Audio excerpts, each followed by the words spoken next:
Todd, Charlotte Motor Speedway is a pretty wide pit road, but the problem kind of starts with some of the shortest pit boxes we go to. They're only 28 feet in length. But then the other issue is the 11 was faster than the 17. The 17 was running faster and in front of the 42. The 42 faster in front of the 3. But we had them stacked backwards on pit road, and that created an issue all race long. Yeah, it definitely did. Let's dig into it. We've got the 11 coming open in. This line back here is that's actually what a full box width is. So yeah. This isn't quite a full box opening, but it's enough of one.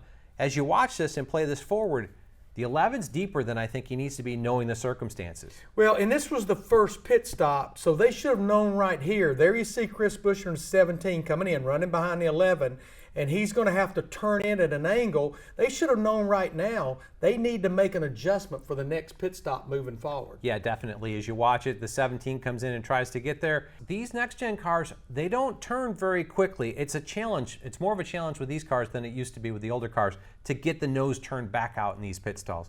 Really, if you look at this car, Denny Hamlin's, if he comes back and backs this thing up just inside the box here, with his rear tires inside the box, that's a legal pit stop, but that will change the dynamic of this whole piece. The 17 will get more square in his box. Rolling forward, the 42 and the 3 coming in here. You notice something here. Yeah, because the 3 comes in so tight, and behind the 42, you're going to see the jackman have to make a hesitation. He actually goes around the back of the car, and it even really makes a difference to the tire carrier because he has to hesitate just because of how close the 3 came in to the 42. Yeah, this is the jackman I've got circled here, and he's actually coming around this side. At the same time, as you look at it, this guy here, he should normally be right out here in this location, but because the 3's coming so close to him, he's kind of hesitated as well. That slows down the whole pit stop for the 42 as well. It just stacked up all night long, and it really, truly never really got better. Yeah, you look at it, the 3 gets actually in his box because he's all right. The 6 is in the box ahead of him. He's already gone. You've got 3 cars that are all nosed in. The 17 over here nosed in. The 42 had to nose in around the 17, and then the 3 also nosed in. Not making it ideal for getting back out of the pit road. It all started, though, with the 11 behind the 17, how deep he pitted in his pit box, and it just escalated from there. And let's pause this right here because we saw, and I'll go back forward on this. He's deep. There's more box behind the 11 car than there is in front of the 11 car at this point. He backs up.